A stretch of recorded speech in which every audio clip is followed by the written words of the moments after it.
Halo semuanya, jumpa lagi dengan Awan Chai di sini. Duta pajak abal-abal, pelatih konsultan pajak pertama dan satu-satunya di Indonesia. Hari ini teman-teman, Kamis tanggal 23 Oktober ya, tahun 2023. Pagi-pagi bangun tidur kita semua dikejutkan teman-teman ya. Seluruh rakyat Indonesia dikejutkan. Ketua KPK, Bapak Firly Bahuri yang terhormat, yang tugasnya nangkap koruptor, menjadi tersangka korupsi. Aduh, gimana ya? Eh, Oh ya, by the way disclaimer dulu guys ya. Disclaimer dahulu bahwa isi video ini bukanlah saran profesional konsultan pajak buat Anda semua ya. Jika ada informasi yang salah di video ini, langsung lu sampaikan di kolom komentar guys. Oke. Jadi gua dalam posisi gua sebagai YouTuber pajak ya, gua pengen memberikan pandangan gua, pendapat gua ya, yang mungkin salah mungkin benar gitu ya, mengenai apa yang bisa kita pelajari dari kasus ini. Apa satu pemahaman yang bisa kita ambil dari kasus seperti ini, guys? Bukan cuma kasus Pak Firly ya, tetapi juga kasus-kasus seperti Pak Rafael Alun, seperti lu tahu dulu ada Gayus, Pak Gayus gitu ya. By the way, gue tidak benci mereka semua, teman-teman ya. Gue tidak benci atau musuhan dengan Pak Firly atau dengan Pak Rafael Alun. Gue tidak suka dengan perilaku mereka, tetapi gue bukan benci mereka, dan gue juga tidak berteman dengan mereka ya. Gue ada di pihak rakyat. Gue dari pihak Anda semua, teman-teman ya. Gue dari pihak orang yang benar. Gue dari pihak orang yang adil ya. Gue di pihak keadilan. Jadi apa yang bisa kita tangkap dari kasusnya Pak Firly dan juga Pak Rafael Alun ya?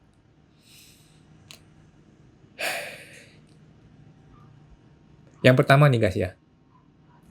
Yang pertama adalah bahwa Tuhan tuh masih ada. Buat Anda-Anda yang sudah lupa Tuhan itu masih ada, ini nih, gue kasih tahu teman-teman ya. Ini pelajaran yang kita bisa ambil. Tuhan tuh masih ada, bos. Tuhan tuh masih ada. Gitu. Lo bayangkan ya, dengan segala drama yang sudah diciptakan oleh Pak Firly dan polisi dan sebagainya, tersangka juga lo. Dengan segala power, dengan segala kekuasaan, dengan segala apa ya gue bilangnya ya, dengan segala fasilitas dan kemampuan yang mereka miliki, nggak selamat juga loh. Kenapa? Karena kalau Tuhan udah ikut campur, nggak selamat bos. Kita ingat Pak Rafael Alun. Gue masih ingat tuh, pagi-pagi hari gue ngeliat Instagramnya Bu Sri Mulyani. Ngapain nih orang ngomel-ngomel nih kan, marah-marah. Ternyata ada anak orang dipukul. Yang mukul siapa? Oh ternyata anak seorang pejabat pajak. Terus yang dipukul siapa? Yang dipukul orang penting, cilaka deh. Gimana ya? Gimana coba? Ini kalau bukan tangan Tuhan, tangan siapa bos? Jadi gitu ya teman-teman. Yang pertama yang bisa kita pahami adalah Tuhan masih ada. Ya, Tuhan masih ada. Dan gua harap teman-teman juga jangan deh kurang-kurangin berbuat yang salah-salah gitu ya. Apalagi yang sampai korupsi, makan uang rakyat dan sebagainya itu nggak usah lah ya. Yang kedua, yang bisa kita pahami dari kasus-kasus belakangan ini adalah bahwa dunia itu berputar, guys. Dunia itu selalu berputar ya. Kita lihat sendiri teman-teman ya. Lu lihat sendiri ya. Bagaimana gua nih ya, gua dan klien gua yang kemarin di kasus KPP Taman Sari gitu ya. Dikerjain segitunya sama si oknum pejabat brengsek gitu ya. Pengaduan gue nggak diproses, tapi pengaduan mereka jalan begitu mulus gitu ya. Pengaduan gue sama sekali nggak diproses ke sidang, sedangkan pengaduan mereka ke gue langsung di sidang gitu ya teman-teman. Jadi luar biasa ya. Lu lihat sendiri teman-teman ya. Tetapi teman-teman, kita mesti paham bahwa dunia itu berputar ya. Dunia akan berputar ya. Yang di atas bisa ke bawah, yang ke bawah bisa di atas ya. Kalau lu lihat, upaya gua yang selama ini sudah gua lakukan, itu dianggap kentut aja tuh sama mereka tuh. Nggak peduli dia. Terbuka untuk umum, nggak peduli dia. Mempermalukan diri sendiri, nggak peduli dia. Apa ya, sudah diperlihatkan dengan telanjang semuanya. Terbuka dengan jelas, transparan apa adanya gitu ya. Terang benderang gitu. Nggak peduli dia, udah nggak ada rasa malu. Itu oknum ya. Pemeriksaan gua berjalan dengan sewenang-wenang. Ya, tidak perlu ada pembahasan, nggak perlu apa-apa, tiba-tiba terbit hasil pemeriksaan. Kemudian tidak perlu ada bukti, nggak perlu ada apa-apa yang diberikan kepada wajib pajak, tiba-tiba ada terbit PKP jabatan. kesewenang-wenangan ini guys ya, kesewenang-wenangan ini sekarang mereka masih menikmati gitu ya. Sekarang mereka masih menikmati keindahannya.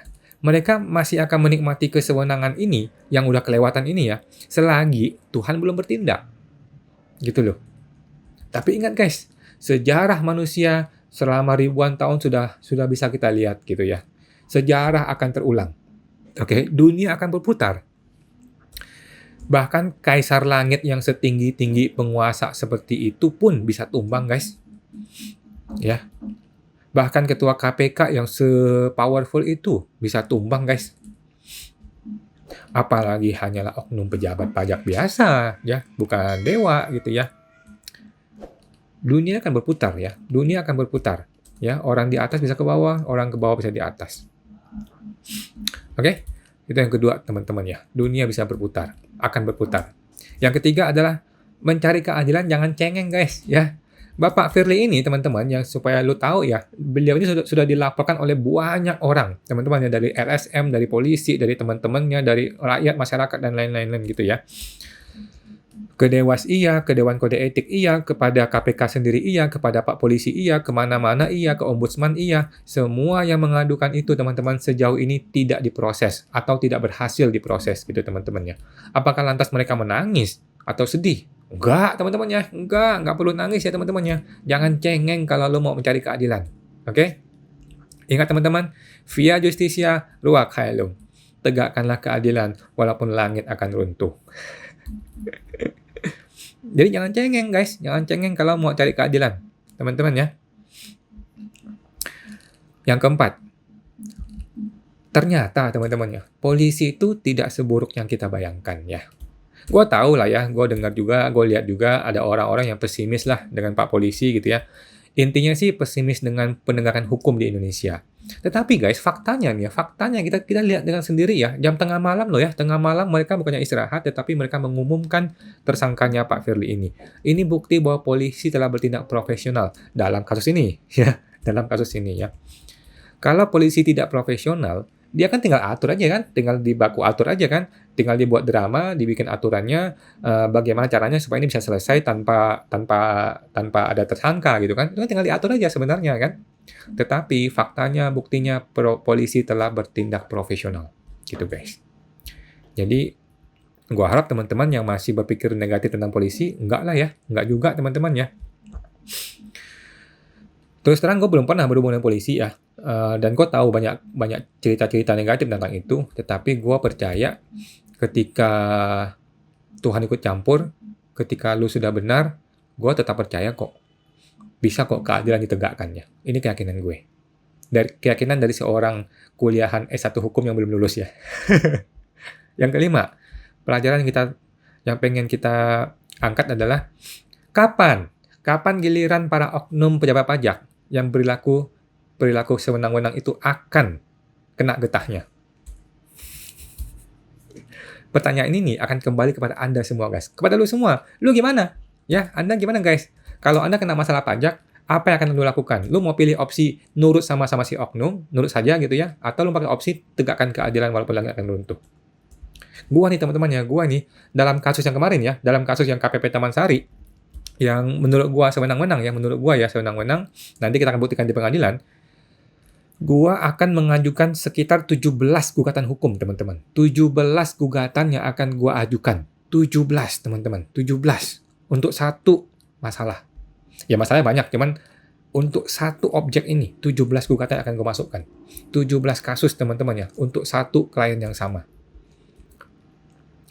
Apakah salah satu gugatan ini akan mendapatkan keadilan bagi wajib pajak? Apakah salah satu gugatan ini akan berhasil menjembloskan si oknum itu? Nanti kita buktikan, teman-teman ya. Nanti kita buktikan. Ya, gue percaya polisi akan bertindak profesional. Dan gue akan siarkan terbuka untuk umum, teman-teman ya. Semuanya terbuka untuk umum. Ya, semuanya proses persidangan dari awal sampai akhir terbuka untuk umum. Oke, yang terakhir. Jadi gue harap teman-teman kita jangan lagi pesimis ya. Negara kita itu sedang meriset. Negara kita itu sedang memperbaiki diri. Oke? Perlu Anda untuk terlibat. Perlu lu nih, teman-teman ya, untuk terlibat ya. Perlu kita semua untuk memperbaiki negara ini, teman-teman ya. Negara ini sedang tidak baik-baik saja gitu ya. Dengan cara apa? Kalau lu tidak bisa bertindak seperti gua, lu tidak bisa aktif seperti gua, nggak apa-apa. Minimal, lu jangan bertindak koruptif. Minimal, lu jangan mendukung si koruptor. Oke? Jangan mau cari jalan yang mudah. Kalau lu kena masalah pajak, lu selesaikan dengan gentleman. Jangan lu bernegosiasi, kemudian akhirnya terjadilah korupsi dan sebagainya. Nah, dimulai dari diri sendiri, guys. Dari diri Anda sendiri. Dengan begitu, negara ini akan bisa lebih baik, guys. Oke? Ingat, teman-teman. Via Justitia, Rua Caelum. Ya. Tegakkanlah keadilan, walaupun langit akan runtuh. Sampai jumpa.